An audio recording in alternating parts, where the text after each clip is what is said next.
Indonesia mempertanyakan tesis Kiai Imaduddin.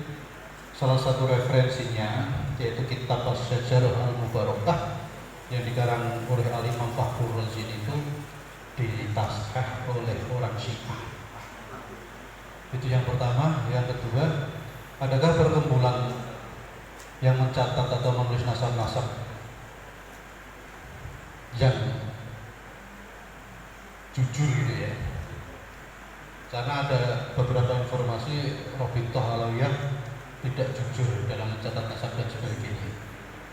Pertanyaan ketiga, kalau Pak Alawi dituntut tes DNA, harusnya Dzurriyyah Wali Songo juga dites DNA. Tapi Gus-Gus boten sah dites DNA ya. Gus-Gus itu pun boten paling penting dan tidak berpotensi finansial, jadi dites DNA gitu percuma.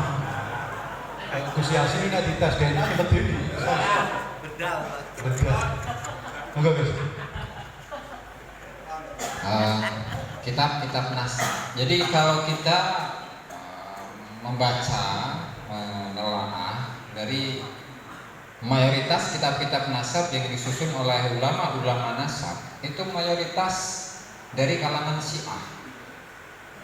Dari kalangan Syiah, bahkan ulama yang mensahihkan nasabnya Ba'alawi itu dari kalangan Syiah.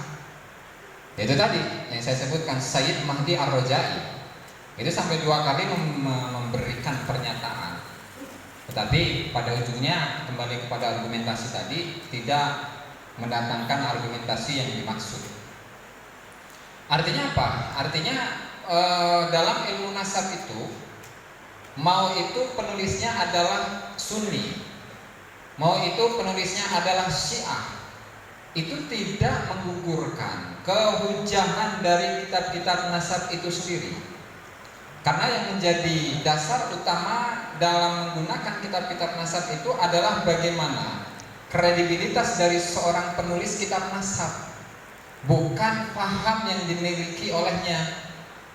Ya, kalau misalkan kita mengambil statement yang awal tadi, kalau ulamanya itu adalah Syiah maka kita tidak boleh, ya berarti seluruh nasab yang ada, seluruh ulama-ulama nasab yang ada itu mayoritas Syiah.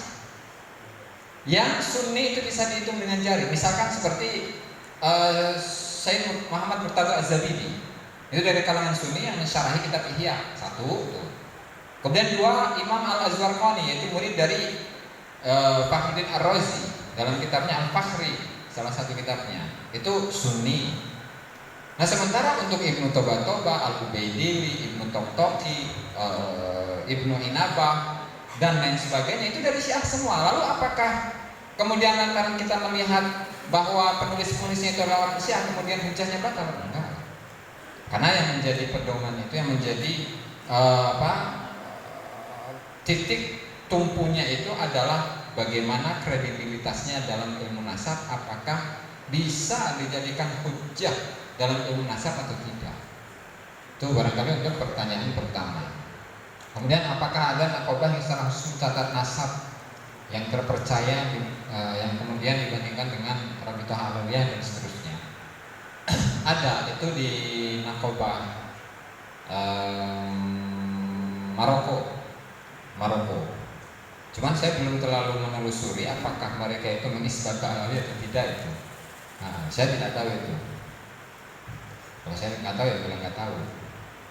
Kemudian yang selanjutnya menuntut DNA kepada Wali Songo dan kepada Ba'alawi, ya setuju. Cuman perbedaan dari Wali Songo itu gini.